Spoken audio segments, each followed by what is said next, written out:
After making my last big video on the channel, I thought to myself, why not, instead of sticking to just one drivetrain, I make a challenge run for every single one of them?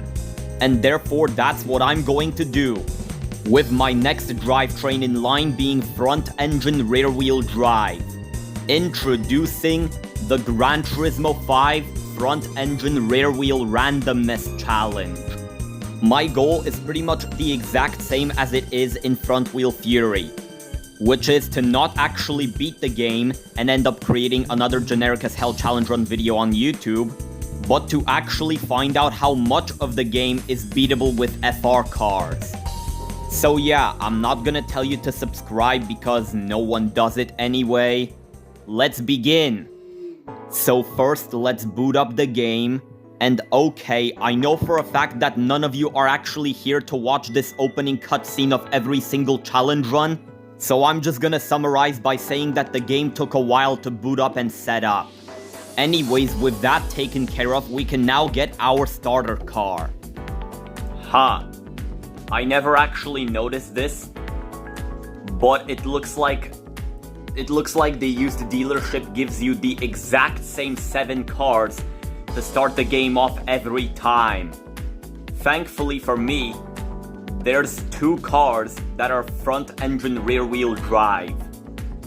And logically, I'm going for the slower one, because the Silvia S13 is exactly what I need.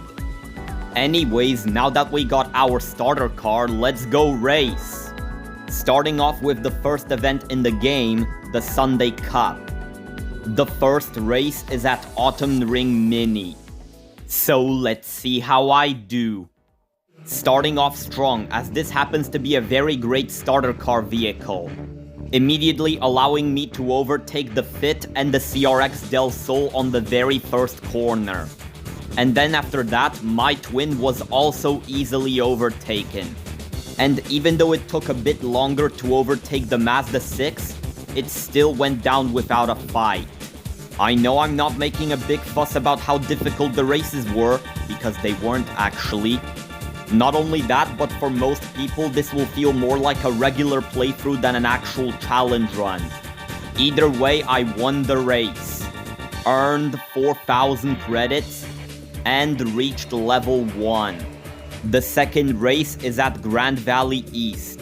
Immediately I get overtaken by the CRX Del Sol, but that's okay as I managed to easily overtake it back on the straight alongside the Lupo GTI and the Vauxhall Tigra.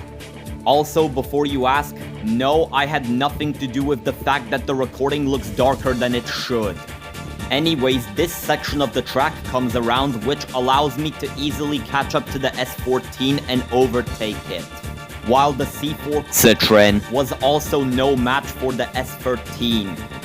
Okay, what the hell is up with my phone? Why is the recording so dark? Never mind, it fixed itself on its own.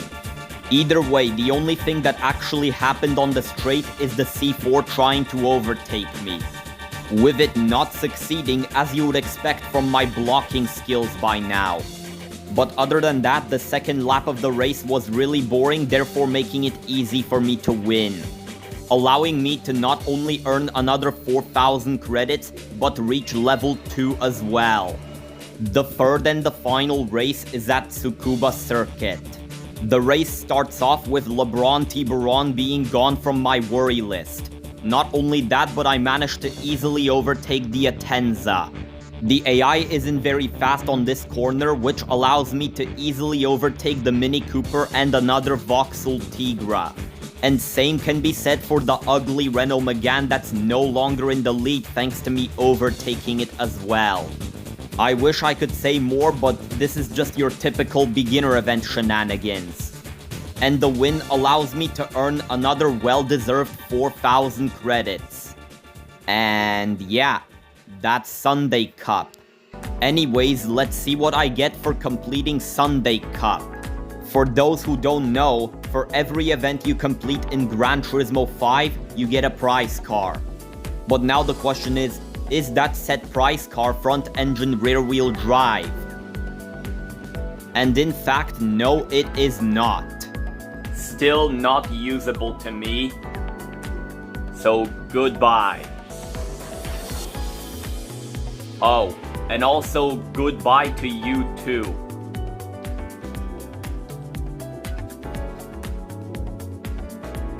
Anyways, we shall now carry on with it to the next event on our priority list. Which, if you're wondering, because I am unable to beat anything else at the moment, that event happens to be World Compact Cup. The first race is at London Circuit. So let's see how I do.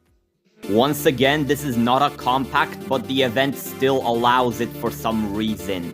Anyways, the first corner came around and I easily managed to overtake the SIR2 Civic. Or at least that's what I thought was the case until the SIR2 overtook me back. Thankfully, I easily managed to catch back up to it. And then overtake it alongside the ugly Renault Megane and the Peugeot 106. And now the only thing that stands between me and first place is the black "Why is this dealer?" in the front. Which was not a problem in terms of overtaking it. I swear, this game is really not beating the F-Zero GX allegations. Like seriously, how the hell are these so easy? Dare I say GT7's beginner events are more difficult than this. And if you didn't catch on yet, me not commentating the race much means that it's very easy. Anyways, for that win, I earned 3,600 credits and reached level 3. And the second race at Madrid Mini was, unfortunately, also just as easy. And I'm saying unfortunately because I get less video material out of it. Anyways, the braking zone comes around and I easily manage to successfully overtake everyone that's in my way. What did I freaking say earlier? The beginner events of GT5 might actually be easier than GT7's. Although I have to admit, the jinxing from the front wheel Fury challenge is in fact not the case for front engine rear wheel randomness. And those two factors allow me to easily win the race, earn another 3,600 credits, and reach level 4. The third and the final race takes place at the Cape Ring inside layout. The first braking zone comes around and I easily managed to overtake the SIR2 Civic once again. After that, catching up to the ugly Renault Megane was not a challenge either. 5 seconds of holding down the X button later and I easily managed to catch up to the 106. Easily overtaking it and the Vitz RS because of how easy it is to persuade them into slowing down. And I don't mean just those two cars specifically, but you can literally do that to any GT5 AI opponent in general. Easily winning in the classic boring old fashion. Earning another 3,600 credits for winning the race, and earn an additional 11,000 credits for winning the championship. And yeah, that's World Compact Car Cup. Anyways, it is now time to see what car we get as a prize. Unfortunately for the people who like it, the mid-engine Hummel Berlinette is not gonna be used in these challenge runs. Yet. Not much to say, it's just another car I cannot use. But hey, at least we get some money out of it. Which is a good thing, because now I have enough money to go to the used dealership and see what they have to offer.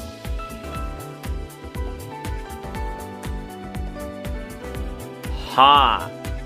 My question is, how can you get a car versatile like the C2 this early into the game? And yes, I bought it because I can easily get multiple events out of the way with it. Anyways, let's go race the cars of its own kind. The first race is at Grand Valley East. So let's see how I do. Starting off not so great, as the long as hell gearbox doesn't let me catch up to the 300ZX. Not only that, but the Fairlady Z from right behind me overtakes me too. The Shelby Series 1 also tried, but it didn't succeed. Either way, I overtook back the Fairlardy along with catching up to the 300ZX C2 Corvette and the S15 Silvia, alongside overtaking them as well. Apologies for my commentary being so delayed. After that, the gap built by the 1 Series and Catfish Camaro was easily closed in, allowing me to overtake the said 1 Series, but not without problems. However, I was not able to overtake the Catfish Camaro yet. Everything was mostly going great until we got to the straight, because the slow as hell acceleration along with the way too stretched out gearbox allowed the Concept 1 Series to nearly overtake me heading into the second lap. Although I was easily able to prevent myself from losing the second place. I also tried making it past the Catfish Camaro again, but failed once again. It also looks like the Shelby Series 1 is making it through the pack really goddamn quick. But before it catches up to me, I make sure I make it past the Catfish Camaro and take the first place while I still can. Now there's 3 things that make keeping the first place a bit harder than I'd like it to be. First off, the car is completely awful to drive in the GT4 to GT6 days of the series. Second, Shelby Series 1.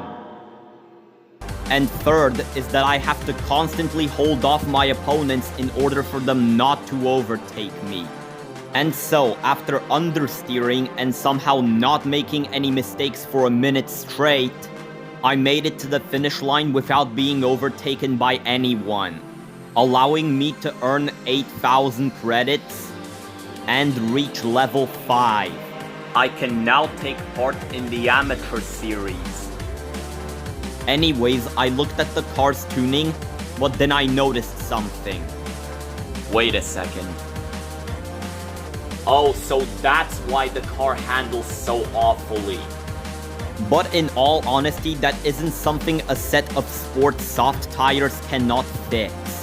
Anyways, the second race is at Tsukuba Circuit, a track that will really benefit me with the better tires.